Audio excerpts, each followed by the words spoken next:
안녕하세요. 오늘의 큐티 김정호입니다.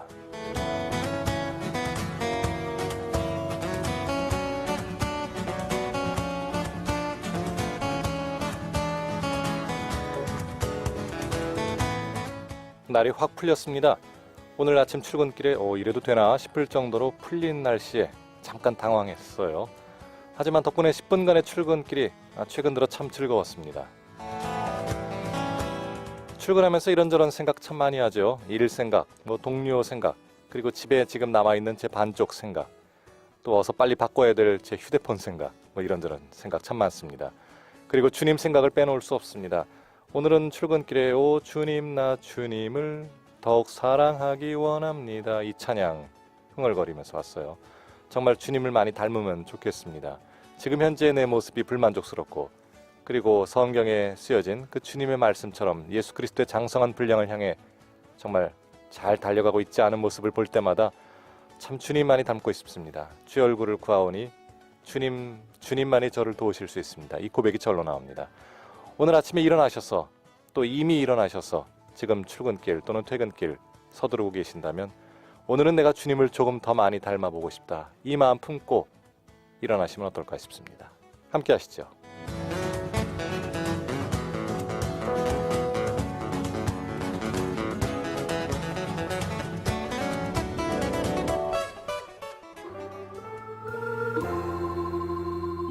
성령이 오셨네. 김도연의 찬양 오늘 첫 곡입니다. 허무한 시절 지날 때 깊은 한숨 내쉴 때 그런 풍경 보시며 단식하는 분 있네. 고와 같이 너희를 버려두지 않으리. 내가 너희와 영원히 함께하리라. 성령이 오셨네. 성령이 오셨네. 내 주에 보내신 성령이 오셨네. 우리 인생 가운데 친히 찾아오셔서 그 나라 꿈꾸게 하시네.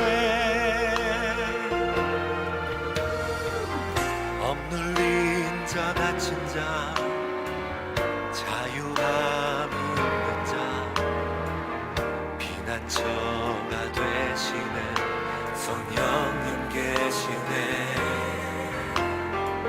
주의 영이 계신 곳에 잠자유가 있다네. 진리의 영이신 성령이 오셨네. 성령이 오셨네. 성령이 오셨네. 내 주에 보내신 성령이 오셨네. 가운데 친히 찾아오셔서 그 나라 꿈꾸게 하신대.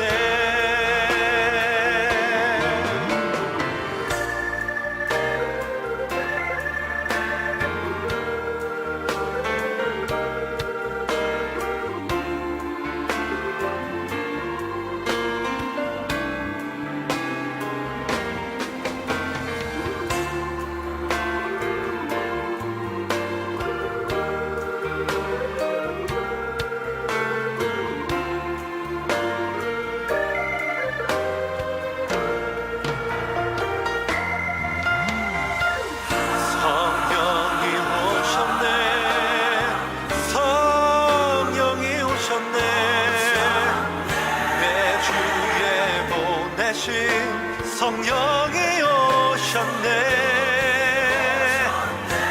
우리 인생 가운데 친히 찾아오셔서 그 나라 꿈꾸게 하신대. 그 나라 꿈꾸게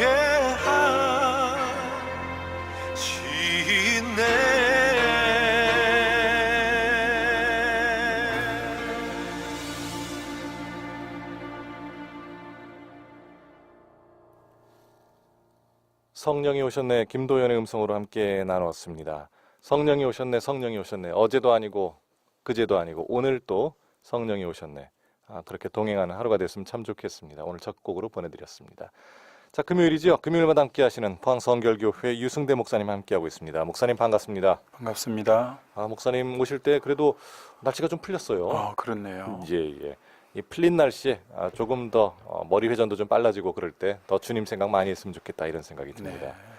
네. 목사님은 목사님이시잖아요. 네. 그래도 아무래도 뭐 이게 어떻게 보면 편견을 그렇게 좀 밑에 깔고 드리는 말씀일 수도 있습니다만은 네, 그 네. 다른 분보다 일반 평신도 분들보다는 더 주님 생각 많이 하시고 아무래도 설교도 하시고 이러니까요. 네. 어떻습니까, 목사님?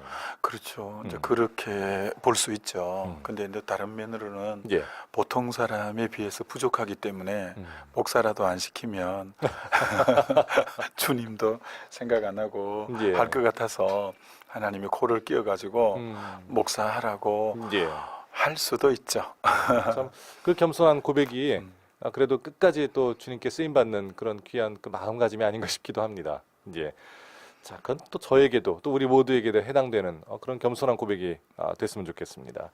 자, 요즘 사도행전 계속 하고 있습니다. 네네. 사도행전 오늘은 2월 9일 금요일 15장 뒷부분이네요. 22절부터 35절까지의 말씀입니다.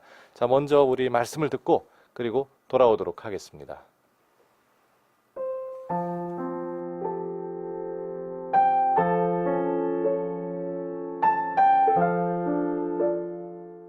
이에 사도와 장로와 온 교회가 그 중에서 사람들을 택하여 바울과 바나바와 함께 안디옥으로 보내기를 결정하니 곧 형제 중에 인도자인 바사바라 하는 유다와 실라더라.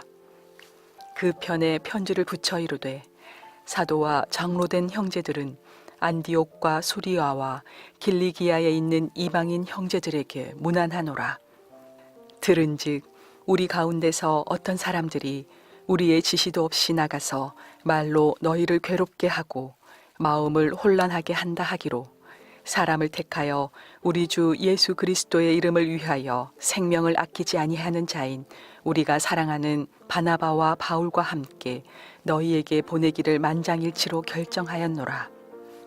그리하여 유다와 실라를 보내니 그들도 이 일을 말로 전하리라. 성령과 우리는 이 요긴한 것들 외에는 아무 짐도 너희에게 지우지 아니하는 것이 옳은 줄 알았노니 우상의 제물과 피와 목매어 죽인 것과 음행을 멀리 할지니라. 이에 스스로 삼가면 잘 되리라 평안함을 원하노라 하였더라. 그들이 작별하고 안디옥에 내려가 무리를 모은 후에 편지를 전하니 읽고 그 위로한 말을 기뻐하더라. 유다와 실라도 선지자라. 여러 말로 형제를 권면하여 굳게 하고 얼마 있다가 평안히 가라는 전송을 형제들에게 받고 자기를 보내던 사람들에게로 돌아가되 바울과 바나바는 안디옥에서 유하며 수다한 다른 사람들과 함께 주의 말씀을 가르치며 전파하니라.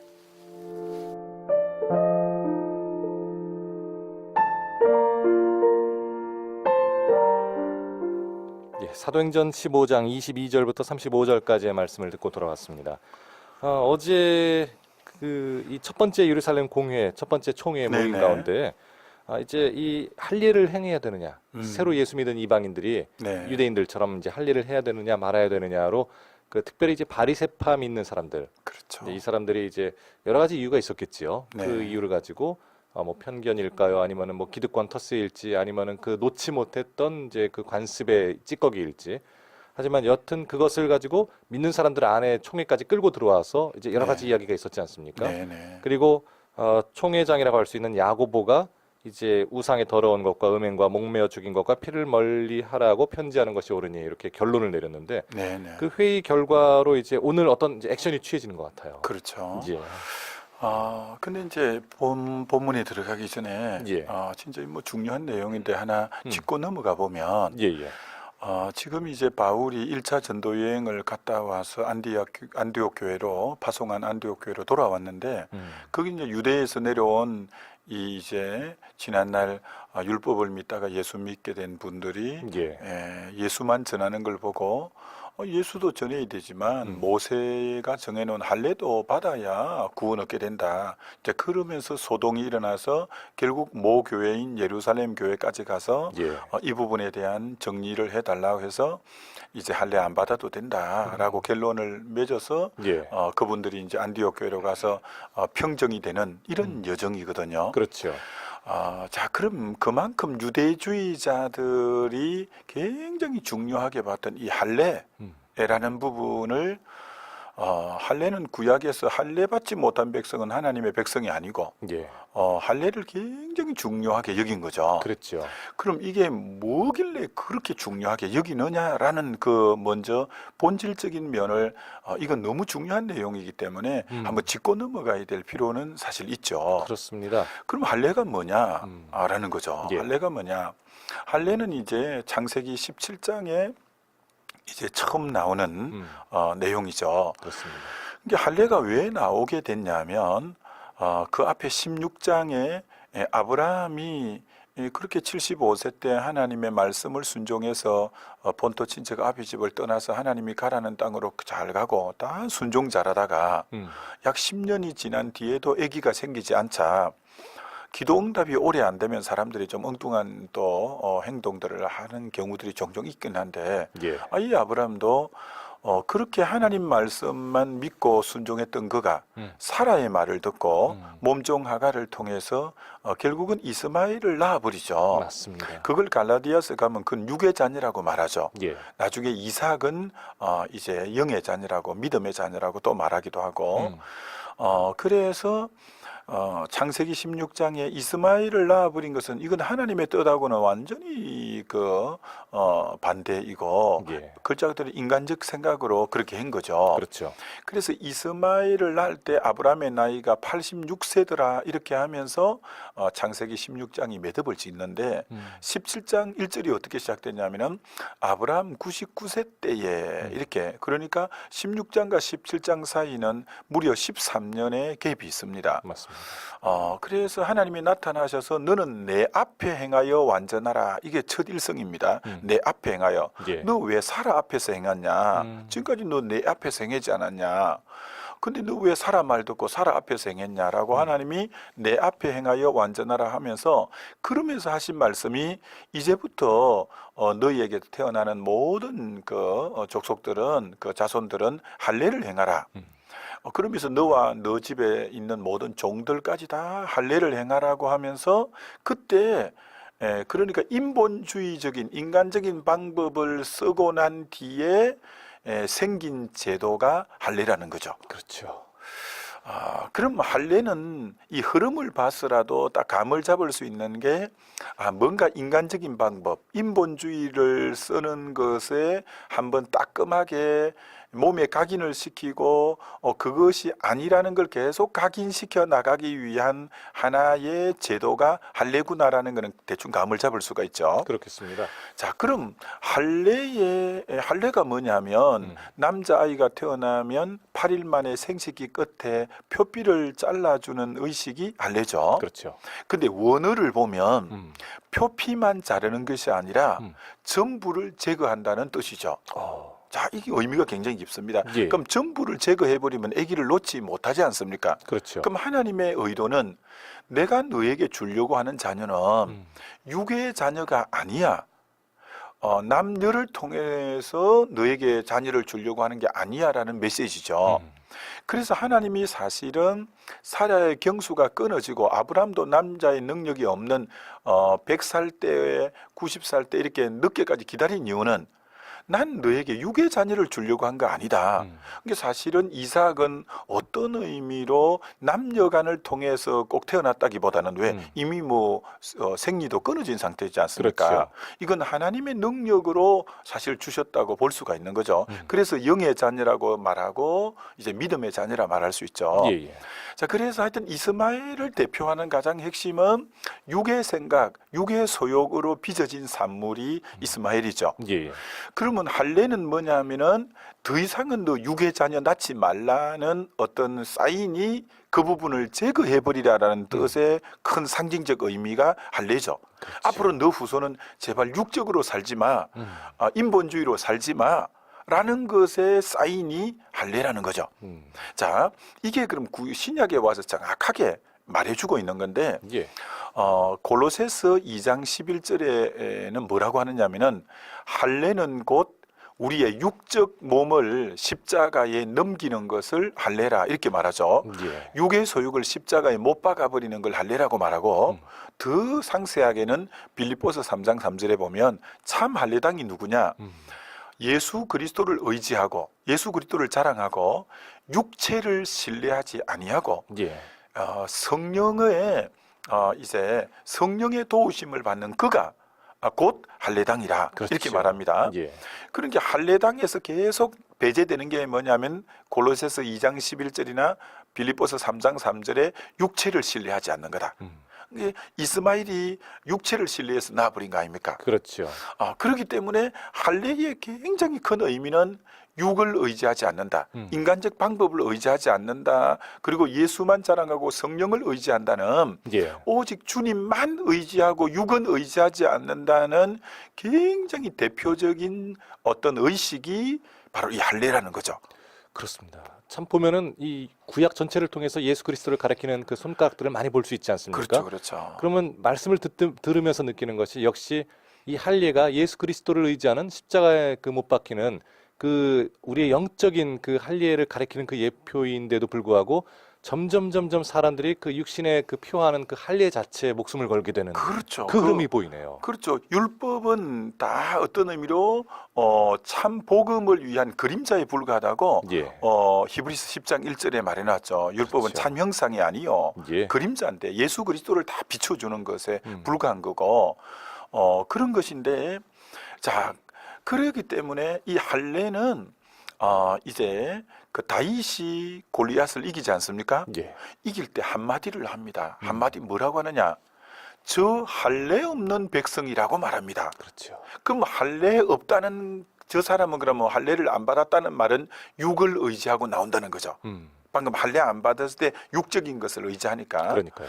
그러니까 할례 없는 백성이라고 골리앗을 일컫는다는 것은 저 사람은 지금 근 3m 가까이 되지만 육의 사람이라는 뜻이고 예.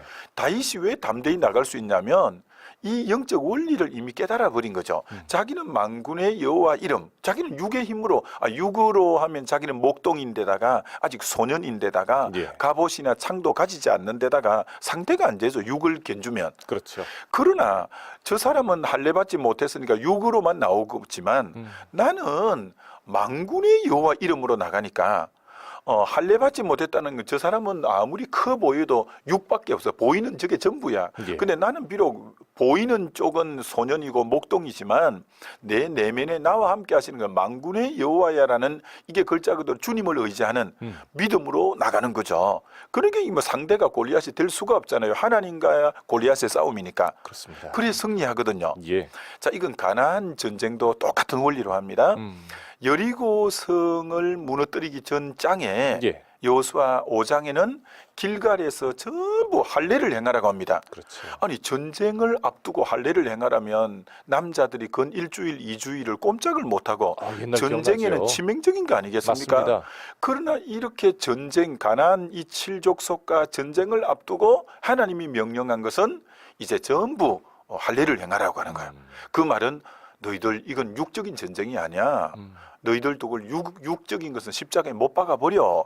이 전쟁은 내가 싸우는 거야. 이 의미거든요. 그렇죠. 그래서 할례를 행하고 드디어 첫 성이 여리고 성인데 역시 하나님은 육적인 전쟁으로 이끌어가는 게 아니라 하나님의 음성을 듣고 하루에 한 바퀴씩 6일 동안 돌고 7일째 7바퀴 돌므로 결국 무너지게 하는 하나님의 전쟁이고 예. 아이성 전투도 결국은 두 패로 나누었다가 밤에 밤이슬 맞고 있다가 한 패가 이제 먼저 도망가는 것처럼 할 때 베델에 있는 군인들이 다 딸려 나오고 난 뒤에 나머지 한 패가 들어가서 그들을 점령하는 것도 이게 하나님이 주신 방법이고 그렇죠. 모든 전쟁이 가나안 전쟁은 육적인 전쟁이 아니죠. 하나님의 전쟁이죠. 예. 이런 것처럼 이 할례라는 것은 육을 의지 않고 인본주의 육적인 방법이 아닌 전적으로 주님만 의지하는 즉 그러니까 신약의 가장 핵심인 갈라디아서 2장 20절 같은 내가 그리스도와 함께 십자가에 못 박히고 이제는 내가 산 것 아니요 내 안에 그리스도가 산다는 것처럼 할례를 받았다는 신약적 의미는 예. 뭐냐 그럼 우리 로마서 2장 뒷부분에 보면 이제는 표면적 유대인이 아니요 이면적 유대인이어야 유대인이고 그렇죠. 표면적 할례가 아니라고 하잖아요. 이제는 표면적 할례가 아니라 할례는 마음의 할진인데 이 마음이 어떤 마음이냐? 바로 육을 의지하지 않는 자기는 십자가에 그리스도와 함께 못 박힌 바 되고 이제는 내 안에 내가 사는 게 아니라 그리스도가 사는 그렇죠. 그러니까 자아가 죽고 내 안에 예수 그리스도가 나를 지배하는 삶은 할례 받은 삶이죠. 맞습니다. 그러니까 구약이나 지금이나 신약이나 동일하게 할례를 받아야 되는데 예. 구약은 어떤 그런 실질적인 생식기 끝을 자르는 의식을 통해서 그렇게 했다면 예. 이제는 그림자가 있을 필요가 없이 실상이 왔기 때문에 이제는 실제로 육을 십자가에 못 박아버리고 주님만 의지하는 그가 이 시대의 진정한 할례받은 자죠. 예. 그러니 사도 바울이 복음을 전하고 왔는데 이 유대주의자들이 할례 받으러 행하니까 이게 지금 옛 포도주에 옛 부대에 옛 술을 넣는 격이지 말이 안 되는 소리죠 사실은. 예. 그래서 결국은 성령의 사람들이 답을 바로 내리지 않습니까? 그렇습니다. 이제 더 이상 할례 받을 필요 없다라고 하면서 이렇게 내리보내지 않습니까? 그렇죠. 그래서 이 이제 흐름을 알 때 복음의 본질을 바로 깨달아 버리면 이들의 것이 오랜 전통 속에 내려오던 그 하나의 전통에 불과한 거지. 그렇죠. 복음의 본질하고는 너무나 동떨어진 부분이다. 이렇게 이제 볼 수 있죠. 맞습니다. 특별히 이제 며칠간에 있었던 그 논쟁을 잘 살펴보면은 그 사도들이나 또는 성령이 충만한 제자들끼리의 논쟁은 있지 않았고요. 사실은 이제 바리새파 믿는 사람들의 어떤 그런 뭐 억지 주장이랄까요? 아니면 복음을 잘 이해하지 못했던 그런 그 그림자를 끝까지 붙들고 있었던 거기에 대해서 충만한 사도들과 제자들이 일심으로 한 말 한 목소리로 그거는 아니다라고 이야기하는 것을 볼 수 있었죠. 네네. 예. 자, 그래서 오늘은 이제 결론을 가지고 바울과 바나바와 그리고 또 예루살렘 교회를 대표하는 유다와 실라가 예. 함께 안디옥으로 내려오는데 그런데 오늘 이런 구절을 25절에 보면 이런 구절이 나오죠. 사람을 택하여 우리 주 예수 그리스도의 이름을 위하여 생명을 아끼지 아니하는 자인 우리가 사랑하는 바나바와 바울. 자, 바나바와 바울을 소개할 때 너무 귀한 수식어를 써서 표현하는데 두 가지 수식어를 쓰죠. 우리 주 예수 그리스도의 이름을 위하여 생명을 아끼지 아니하는 자. 야, 이렇게 일컬음 들을 수 있는 것처럼 귀한 게 없다, 그죠? 저희가 만약에 누군가로부터 어떤 이제 교회 집회에 갔을 때 가령 뭐 김정호 PD를 소개할 때 이 사람은 주 예수 그리스도의 이름을 위해 생명을 아끼지 않은 사람이죠. 이러면은 뭐 날아갈 것 같을 것 그렇죠. 같습니다. 아주 뭐 예. 극찬이죠. 극찬이죠. 그리고 또 하나 보면 우리가 사랑하는 바나바와 바울. 그렇습니다. 정말 여기 지금 말하는 분이 누구냐면 예루살렘 교회의 사도들이거든요. 그렇죠. 근데 사도들이 바라본 바나바와 바울은 정말 우리 주 예수 그리스도의 이름을 위하여 생명을 아끼지 않는 자고 정말 사도들이 너무나 사랑하는 자라고 말하는 이것보다 좋은 이들을 소개하는 표현이 없죠. 그렇습니다. 야, 그러니까 우리가 살아갈 때 예. 오늘 이 두 가지 일컬음을 들을 수 있는 인생이라면 얼마나 값진 인생이겠어요. 그렇지요. 우리 주 예수 그리스도를 이름을 위하여 생명을 아끼지 않는 자, 우리가 사랑하는 바나바와 바울. 자, 그럼 여기서 하나 좀 더 이 말씀을 묵상하는데 우리 주 예수 그리스도의 이름을 위하여 생명을 아끼지 아니하는 자. 이제 성경을 사실은 이제 신구약을 좀 통독을 많이 하다 보면 예. 이 구절을 읽으면 저 구절이 떠오르고 저 구절을 보면 요 구절이 떠오르고 이런 현상이 많이 생기잖아요. 그렇죠. 제가 이 말씀을 묵상하는데 구약의 역대하 21장이 떠오르는 거예요. 역대하 21장에 보면 남유다고 북이스라엘이잖아요. 예. 남유다의 6번째 왕 여호사밧의 얘기인데 여호사밧이 60세에 죽습니다. 예. 죽으면서 아들 장자인 여호람에게 이제 왕위를 물려주고 죽죠. 근데 여호람만 아들이 있는 게 아니라 이 여호사밧에게는 다른 아들들도 있어요. 예. 그러니까 죽기 전에 정리정돈을 잘하고 죽는데 나머지 왕위를 물려주지 않는 그 차자들에게는 어떻게 하느냐면 은금과 성읍 몇 성읍을 떼어주고 예. 장자인 여호람에게는 이제 왕권을 물려주는 식으로 정리정돈을 잘하고 아버지가 돌아가셔요. 자, 그런데 요람이 왕이 되었어요. 예. 32세에. 근데 이 요람이 너무 안타까운 것은 음. 이 요람이 왕위에 있은 지가 8년, 그러니까 32에 왕이 됐다가 8년이니까 40세에 죽어요. 그렇죠. 40세에 죽는데 죽을 때 뭐라고 말하느냐면 음. 이렇게 말을 한다는 거예요. 아끼는 자가 없이 세상을 떠났으며, 예. 이것처럼 비참한 죽음은 없는 겁니다. 그가 죽었을 때, 음. 아니, 이 일개의 왕이고, 예. 제일 권위 있고 존중받아야 될 사람이 죽었는데, 음. 아끼는 자 없이 세상을 떠났대요. 그 정도가 아니라, 죽은 그 어떤, 시신을 장사를 치러야 되지 않습니까? 예. 예. 그 다음은 이렇게 말합니다. 열왕의 묘실에는 두지 아니하였더라. 아. 이게 역대 왕들이 죽은 분들을 이렇게 모셔놓은 이런 이제 묘실들이 있는데 요람만큼은 열왕들이 죽어 있는 그 묘실에 묻지 않고 다른 데 묻을 정도로 아주 오점이 많은 사람이라는 거죠. 예. 죽어도 아무도 아까워하지 않는 사람, 아끼는 사람이 한 사람도 없는 사람. 그럼 왜 그랬냐는 거죠. 예. 왜 그랬냐고 그 역대하 21장을 보면 그가 왕이 되자마자 자기 형제들을 칼로 다 죽이고 형제들의 척건까지도 칼로 다 죽입니다. 그렇죠. 왜냐하면 그 형제들이 받았던 성읍과 은금을 자기 혼자 독차지하려고. 근데 성경은 뭐라고 하냐? 그것이 여호와 앞에 보시기에 악을 행했다고. 하나님이 그걸 악이라고 보았기 때문에 예. 그의 왕의 자리가 길지 못하고 8년 안에 이제 단명하게 되고 40살에 죽게 되면서 그가 죽었을 때 아끼는 자가 없이 세상을 떠났다. 비참한 말로입니다. 참 비참하잖아요. 예. 사실은 인생은 우리도 이제 이 목사가 하는 일 중에 장례를 많이 치릅니다. 그러시죠. 그렇잖아요, 그죠? 예, 예.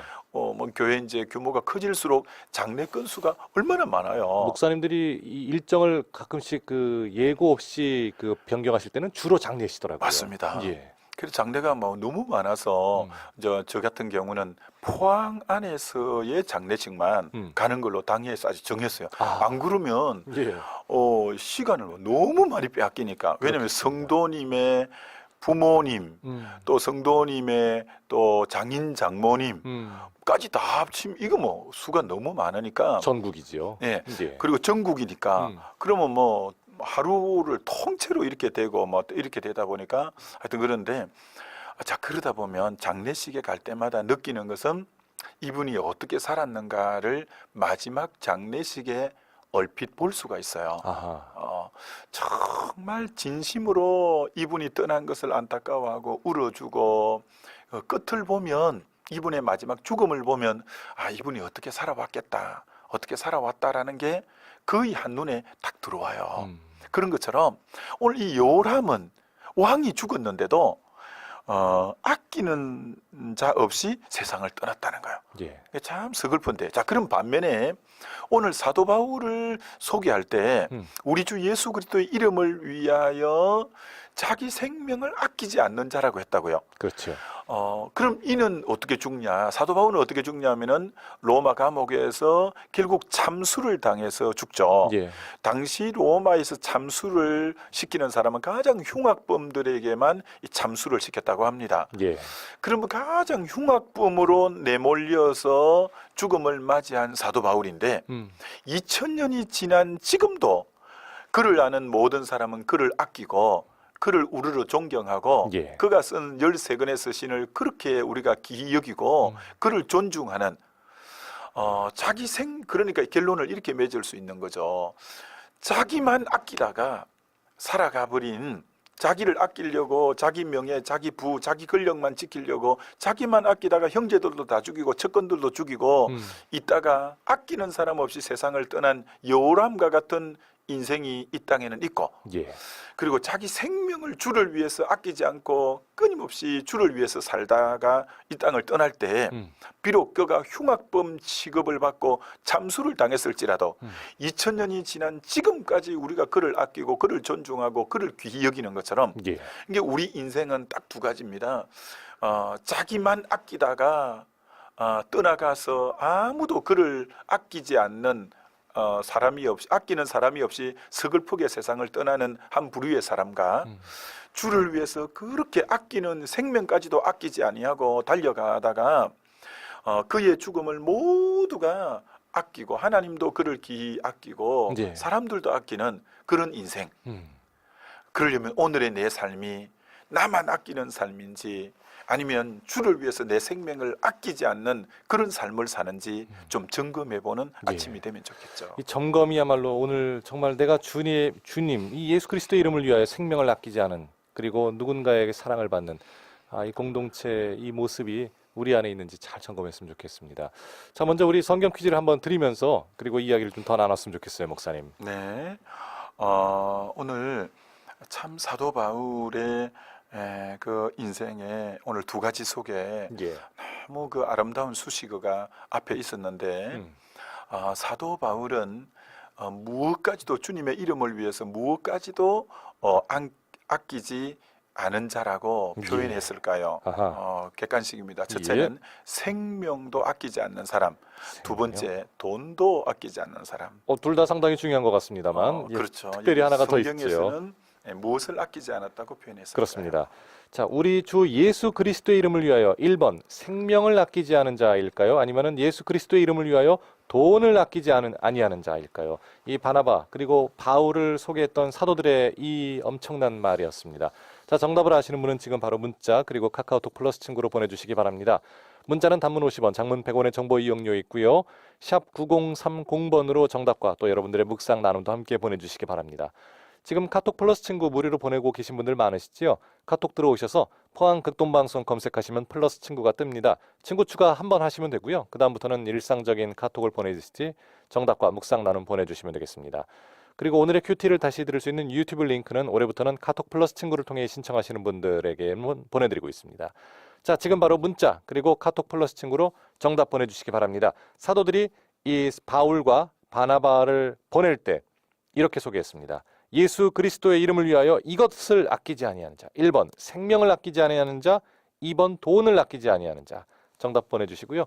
그동안 함께할 찬양입니다. 워킹 프레이즈의 음성으로 예수 십자가에 흘린 피로써.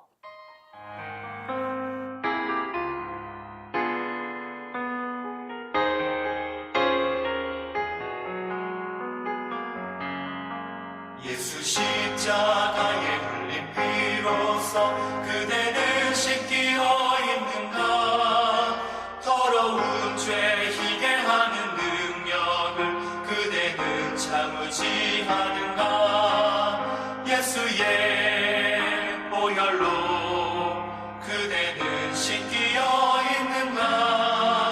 마음속에 여러 가지 죄악이 깨끗이 씻기어 있는가.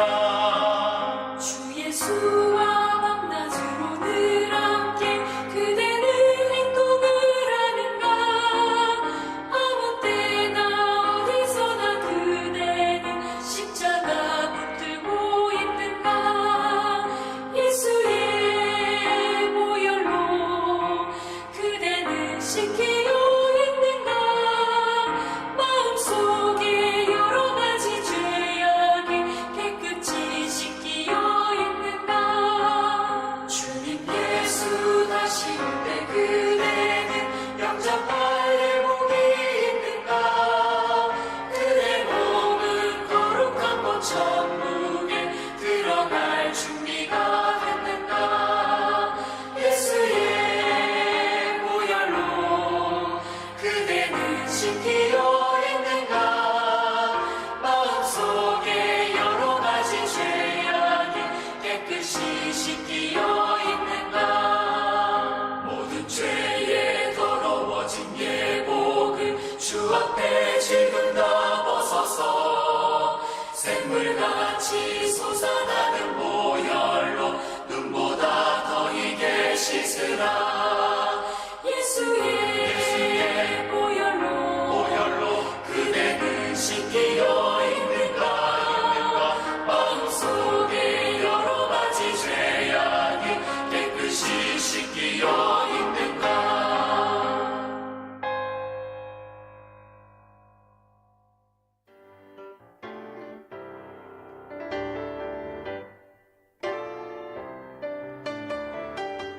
오늘의 큐티에서 보내드리는 선물입니다. 호미곶의 절경을 품은 카페 예나루에서 2인 커피 교환권, 성서 유니온 매일 성경에서 큐티집, 홍성사에서 신앙서적, 포항시 남구 효자동에 위치한 꽃과난에서 꽃바구니, 포항시 북구 양덕에 위치한 파리바게뜨에서 케이크 교환권, 물놀이 공간 경주 아쿠아월드에서 무료 입장권, 포항 중앙상가 화장품 거리의 색조 전문 클리오 화장품에서 화장품, 커피 명가 쉼페로점에서 2인 커피 교환권, 하나님께 영광 돌리는 기업 영광 수제 돼지갈비에서 돼지갈비 세트를 선물로 드립니다. 오늘의 큐티 함께 하고 계십니다. 7시 42분 막 지나고 있습니다. 오늘은 포항 성결교회 유승대 목사님과 함께 하고 있습니다. 사도행전 15장 22절부터 35절까지의 말씀을 들으면서 그중에 우리가 정말 이 한 번뿐인 삶, 인생은 한 번뿐이고 그 후에는 심판이 있다라는 그 엄중한 선고의 말씀 가운데 우리가 예수 그리스도를 믿었으니 이제는 천국 가겠구나라는 그 정도로 만족하는 것이 아니라 누군가의 교제 그리고 선교의 삶, 전도의 삶 가운데 신앙생활 가운데 우리 주 예수 그리스도의 이름을 위하여 이것을 아끼지 아니하는 자라는 말씀을 들으면서 또 우리가 사랑하는 자라는 말씀을 듣는다면 그 인생 성공한 거겠죠, 목사님? 네, 그렇죠. 예. 자, 그 다음 말씀에 보면 예. 25절에 그래서 이제 예루살렘 총회를 해서 만장일치가 됐다는 표현이 나오죠. 25절 끝에. 그렇습니다. 만장일치로 결정하였노라. 자, 그런데 이 앞부분을 읽어보면 만장일치가 아니었고 예. 바울과 바나바가 안디옥 교회에서 올라와고 예루살렘 총회하는데 그동안 있었던 경과를 쭉 보고했더니 그렇죠. 그 앞에 오늘 이 15장 4절 5절에 이런 내용이 나옵니다. 예루살렘에 이르러 교회와 사도와 장로들에게 영접을 받고 하나님이 자기들과 함께 계셔 행하신 모든 일을 말하며 바리새파 중에 어떤 믿는 사람들이 일어나 말하되 이방인에게 할례를 행하고 모세의 율법을 지키라 명하는 것이 마땅하다 하니라. 야, 예루살렘 교회와도 이 바리새파 중에 믿는 사람이 안디옥 교회 그 어떤 유대에서 내려온 사람의 논리를 똑같이 가지고 예. 할례도 받아야 된다, 율법도 지켜야 된다, 이렇게 하는 거죠. 그 바나바 바울의 말을 들은 다음에 말입니다. 그렇죠. 예. 그러니까 예루살렘 이 총회를 그래서 이제 소집을 했는데 그렇죠. 거기도 얼마든지 이 바리새인으로 있다가 예수 믿은 사람들 중에 아직 유대의 이 율법주의적 이 사고를 그대로 가지고 있는 분들이 있어서 이 막 뜻이 분분하고 이 자칫하다가 혹 떼려고 왔다가 지금 혹 붙일 격이 된 아주 지금 이 위기 상황이 있는데 그렇습니다. 자, 근데 총회가 딱 끝났는데 만장일치로 할례를 안 행하고 예. 요런 것만 기본적인 것만 딱 하고 우리도 매지 못하는 멍에를 왜 매이냐 하면서 이게 만장일치가 됐다는 거예요. 그렇죠. 아니 어떻게 뜻이 그렇게 서로 다르고 분분했는데 어떻게 만장일치가 어떻게 됐냐라는 거죠. 자, 이게 오늘 교회가 잘 배워야 될 영역이고 교회의 핵심은 하나됨이잖아요. 그렇습니다. 하나됨을 어떻게 오늘 이렇게 이루어냈냐. 자, 그 핵심은 바로 오늘 28절이라는 거죠. 28절에 예. 성령과 우리는 이 요긴한 것들 외에는 아무 짐도 너희에게 지우지 아니하는 것이 옳을 줄 알았노니. 자, 여기서 성령과 우리는 표현이 참 귀하죠. 이 참 담대한 말 같기도 하고요. 네. 이렇게 말할 수 있을까 싶은 생각이 들어요. 그렇죠. 예. 그러니까 우리가 주체가 아니라 성령이 먼저 주체고 주어로 나오는 거죠. 그렇습니다. 성령께서 이 모임, 그러니까 예루살렘 총회를 주관한 분이 성령이 있었다는 거죠. 그렇습니다. 이게 이들이 다 성령의 사람들이다 보니까 그렇죠. 결국 처음에는 자기들 생각들이 다 있었는데 성령의 빛 가운데서 다시 조명해보고 하나님의 관점으로 이 문제를 다시 보니까 예. 그래, 우리도 매지 못하는 거 이렇게 안 되겠다 하면서 결국 뜻이 만장일치로 이루어지게 된 거죠. 그렇죠. 자, 여기서 굉장히 중요한 것은 예. 이건 사람 생각으로 서로 타협을 잘해서 만장일치를 이루어낸 게 아니라 성령의 빛 가운데서 이것이 일치된 마음을 하나로 만장일치로 만들어냈다는 거. 예. 이 성령으로 하나 된 것을 만들어냈다는 거죠. 그렇죠. 자, 다시 말합니다. 이 성령으로 만들어냈다는 것은 이제 이들이 다 성령의 사람이다 보니까 조금 전까지 내 어떤 알고 있는 지식과 내가 가지고 있는 어떤 성개념으로 그걸 이해했다가 이제는 성령의 어떤 빛 가운데서 하나님의 관점으로 예수의 십자가의 피로 구원 얻는 저 이방인들도 우리와 동일하게 하나님의 자녀고 하나됨 형제이지라는 성령의 빛 가운데 하나님의 관점으로 문제를 바라봤을 때 일치가 딱 되어졌다는 거죠. 예. 그래서 이들이 오늘 뜻이 분분했다가 하나로 되어진 것은 바로 성령의 빛 속에 거하는 사람들이 개개인의 뜻을 내려놓고 정말 빛 가운데 자기 생각이 잘못됐다는 걸 깨닫고 예. 결국은 하나님이 원하는 생각으로 일치되게 모두어 나갔다는 거예요. 맞습니다. 자, 이 굉장히 중요한 것입니다. 자, 그럼 여기서 그러나 굉장히 짚고 넘어가야 될 게 뭐냐? 예. 그러면 성령의 빛 가운데서 이 문제를 바라봤다는 그 관점은 자칫하면 주관적이 될 수 있지 않나라고 반문해 볼 수 있는 거예요. 제가 지금 꼭 짚고 넘어가고 싶은 것이 바로 그렇습니다. 그겁니다. 자, 그럼 그게 성령의 빛인지 아닌지 어떻게 하냐? 그러니까 성령이 함께 하셔야 된다라는 겸손한 고백은 우리가 할 수 있는데, 그렇죠. 그러면 내가 지금 성령과 함께하고 있기 때문에 이 말을 한다라는 그것은 사실은 엄청난, 그리고 정말 담대한, 그리고 정말 중요한 말이거든요. 그렇죠. 예. 자, 그럼 그걸 내가 지금 성령의 빛 가운데 이 문제를 바라보느냐 안 바라보느냐에 그걸 가늠할 수 있는 기준점이 뭐냐? 자, 이건 역으로 하면 됩니다.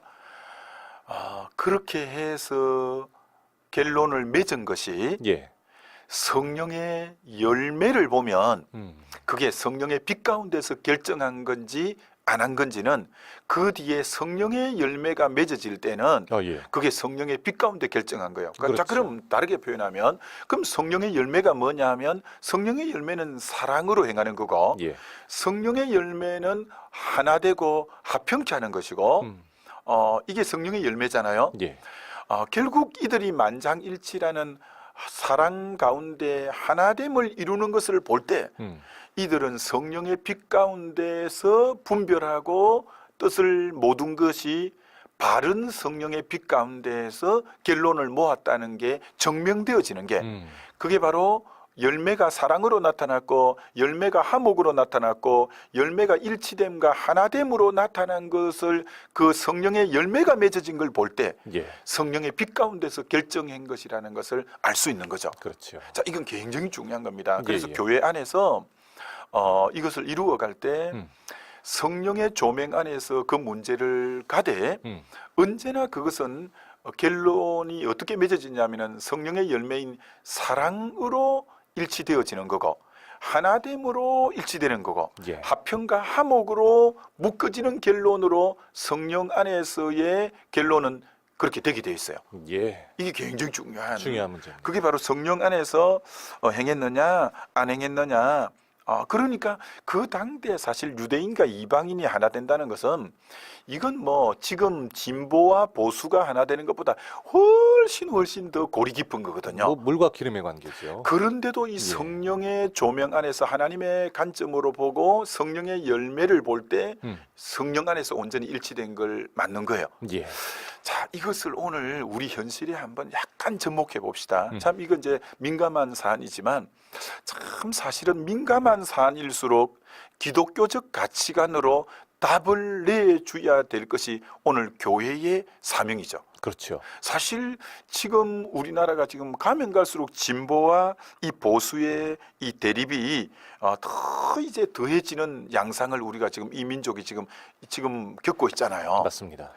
자, 이런 상황에서 사실은 정답을 말하면서 민족에 나갈 방향성을 제시하는 것은 사실은 진리를 붙잡고 있고 성령 안에 살아가는 하나님의 교회라 할 수 있죠. 그렇죠.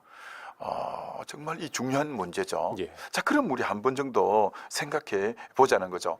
그러면 언제나 성령의 사람들이 맺어가는 결론을 먼저 생각할 때 그게 성령 안에서 답을 도출해 나간다면 결론이 어떻게 맺어져야 되느냐면은 성령의 열매를 맺는 방향으로 되어져야 되죠. 그렇습니다. 그게 사랑하는 모습으로, 사람을 사랑하는 모습으로, 예.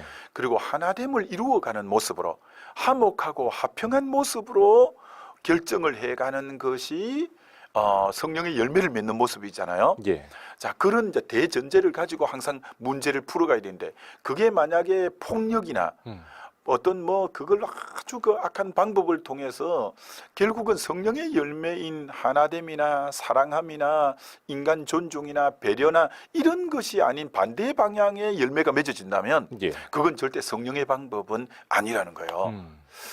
이 부분에서 오늘 교회가 이 시대에 바른 목소리를 내는 게 참 필요한데 예. 보면 너무 양극단으로 교회도 같이 이 지금 세태의 흐름에 편성해버리는 예. 그걸 볼 때 참 많이 아쉽다라는 생각이 들 때가 많거든요. 세상의 어떤 여러 가지 분열과 또 갈등의 모습에서 정확한 성경적 해답을 성령의 인도하심의 대답을 잘 냈으면 좋겠는데 그렇지 못할 때가 있는 거죠. 그리고 말씀까지도 심지어 보수는 보수대로의 성경 말씀을 자기에게 유리한 것으로 말씀을 끌어당기고 예. 진보는 진보대로 성경 말씀을 자기 논리의 말씀을 끌어당기는 우리 그럼 보수가 뭐냐는 거죠. 이게 예. 참 우리가 지금 볼 때 이 보수나 진보가 조금 더 색채를 선명하게 해서 잘 이제 한다면 이 민족이 발전이 될 건데 예. 그럼 보수가 뭐냐는 거죠. 과연 보수라는 것은 오랜 세월을 흘러오면서 지켜야 될 소중한 가치를 지키려고 하는 자가 보수주의자라고 할 수 있습니다. 전혀 반대할 수 없는 거죠. 그렇죠. 예. 정말 이 민족이 오랫동안 흘러오면서 지켜야 될 소중한 가치가 있습니다. 예. 그걸 어떤 일이 있더라도 지켜나가야 되는 것이 보수주의자죠. 그렇죠. 그래 보수주의자가 꼭 필요하죠. 그럼 진보주의자는 누구냐라는 거죠. 진보주의자는 그렇게 오랫동안 흘러내려오는 가운데 소중한 가치만 보수주의자가 잘 가치를 보수해 간다면 지켜간다면 얼마나 좋겠어요. 근데 문제는 이것이 오랫동안 흘러오면서 이 사회가 지금 너무나 불균형과 불의와 부조리가 도를 넘어선 상황이 있기 때문에 예. 이건 아니다. 너무 사회가 불균형하다, 불의하다, 부조리하다. 이게 너무 선을 넘었다. 그렇죠. 라고 보면서 이건 개혁해 가야 된다라고 하는 거죠. 예. 그럼 이 두 개는 꼭 필요한 거죠. 맞습니다. 소중한 가치를 꼭 지켜나가려고 하는 분들. 근데 이게 오래 오다 보니까 이게 불균형이 되고 부조리가 되고 불의가 너무 많다 보니까 이건 이제 또 변경해야 된다는 거. 그렇죠. 그걸 그러니까 지금 이 시대를 그 두 관점이라면 진보나 보수는 얼마나 건강한 거예요. 근데 그게 아니라는 거죠. 맞습니다. 예를 들어 보수라고 하는 분들이 이 땅에 지금 소중한 가치를 지키기 위해서 민주주의의 헌법을 개정하려고 하는데 자유라는 것을 뺀 것이나 6.25 남침을 뺀 이런 것은 소중한 이 정체성을 흔들어 놓는 거니까 지키려고 우리가 투쟁하고 싸워야 되죠. 예. 이건 소중한 가치를 손색하는 거니까 안 되죠. 또 반면 이 시대가 너무 부조리하고 불균형하고 정말 참 불의한 부분이 너무 흔히 말하는 적폐가 많지 않습니까? 그렇죠.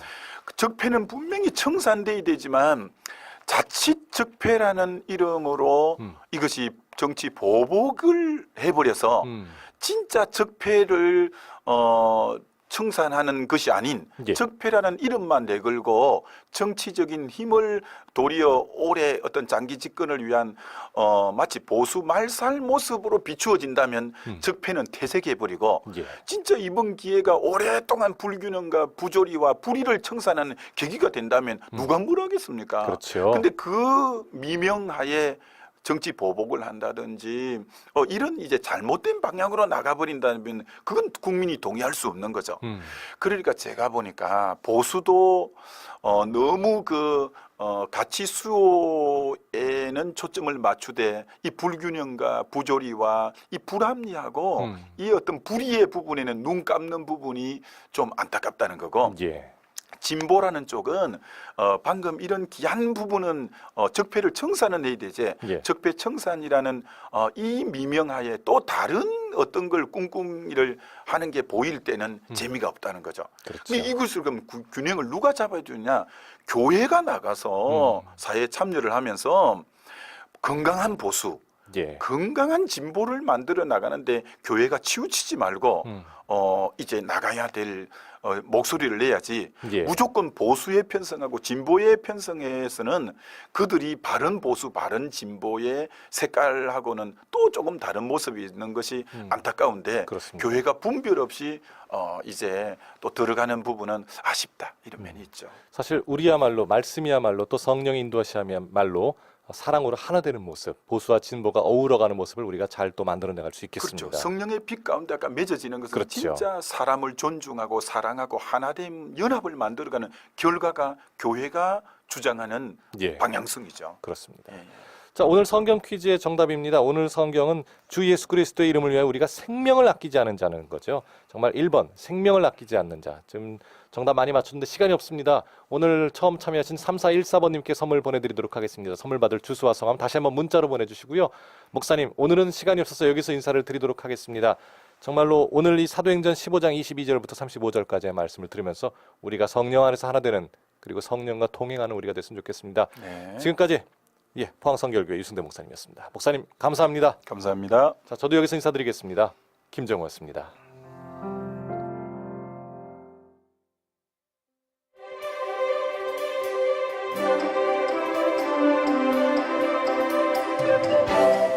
FABC 지역사랑